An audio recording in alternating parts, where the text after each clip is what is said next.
আসসালামু আলাইকুম রহমতুল্লাহ বারাকাতুহু। মুসলমানের জন্য সবচেয়ে ব্যয়াপনা দিবস হইল ভ্যালেন্টাইন্স ডে বা যে 14 ফেব্রুয়ারি, যেটা মানুষ পালন করে থাকে। এর চেয়ে অথর্ব আর এর চেয়ে ব্যয়াপনা, এর চেয়ে জঘন্যতম দিবস আর হইতে পারে না।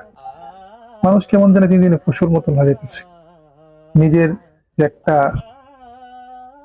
একটা নিজের নিজের ব্যাপার, যে একটা নিজের যে একটা গায়রত, এই জন্য মানুষের দিন থেকে দিন দিন উঠে যেতেছে। আজকে যারা ভ্যালেন্টাইন্স সম্পর্কে বিভিন্ন ট্রল করতেছে, যে ট্রল গুলো কেমন দেখবেন যে পক্ষপাতিত্ব ট্রল, যে আরে আমার এরকম হয় নাই, আমি পাই নাই, আমার হয় নাই, যেটা প্রজন্মের উপর অনেক প্রভাব ফেলতেছে। তারাও ভাবতেছে হয়তো আমি যদি একজন নারীর সঙ্গ পেয়ে যাই, আমি মনে হয় সবল হয়ে যাব। একটা নিউজ বলে আপনাদেরকে, ডাক্তার হাসান ভাই একটা পোস্ট করছিল, এটা ব্যাপক ভাইরাল হয়েছিল।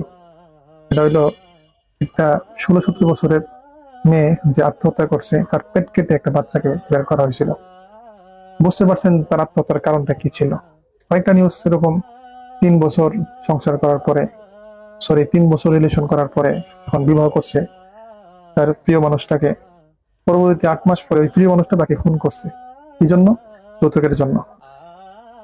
আসলে 2014 সালে একটা জরিপ প্রকাশ হয়েছিল, যেখানে 1 বছরে 12 লাখ গর্ভপাত হয়েছিল, যার হিসাবে দাঁড়ায় প্রতি 30 সেকেন্ডে একটা গর্ভপাত। এতটা ব্যয়াপনা আমাদের মধ্যে হয়ে গেছে, যার এই গর্ভপাতের মধ্যে 35% যুবতী ছিল, কম বয়সী মেয়েরা।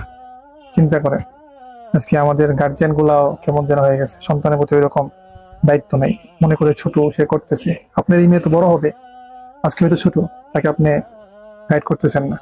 আল্লাহর দিন আপনাকে জবাবদিহি করতে হবে। আল্লাহ তাআলা আমাদের সবাইকে যত তৌফিক দান করুক। আর এই ব্যয়াপনা দিবসটাকে একবারে ঘৃণার মতন, একদম ঘৃণা করার মতন অবস্থা বানাই দেয়। দুই চোখের বিষ যেন হয়ে যায়, যেন দুই চোখে যেন না দেখতে পারে। আল্লাহ তাআলা আমাদের সবাইকে তৌফিক দান করুক। আমিন। আসসালামু আলাইকুম, আল্লাহ হাফেজ।